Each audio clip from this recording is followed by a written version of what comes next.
இது வந்து நம்ம திண்டுக்கல் செல்வம் கொடுத்தது. இந்த மாதுளை, நம்ம நாட்டு மாதுளை இது.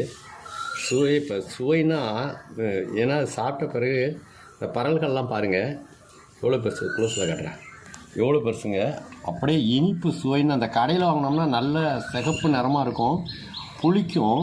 இது பாருங்கள் அப்படியே பழுத்துருச்சுன்னா அப்படியே இந்த மாணிக்க பறவைகள்னு சொல்கிறாங்க பாருங்கள், அப்படியே எவ்வளோ அருமையாக அதோட நிறத்தை பாருங்கள், அப்படியே கண்ணை பறிக்கிற நேரம். சுவை வந்து அவ்வளோ அருமையான சுவை சரிங்களா. ஒரு பழத்தில் இருந்து இவ்வளோ இவ்வளோ இருக்குது. நிச்சயமாக சுவை வந்து நீங்கள் மெய் மறக்கிற சுவையாக இருக்கும், உதடுகளில் ஒட்டக்கூடிய சுவை அப்படின்னு சொல்கிறாங்க இல்லையா. அந்த மாதிரி இது நம்மளுடைய பாரம்பரிய ரகங்கள், இதுதாங்க அதில் உள்ள சிறப்பு.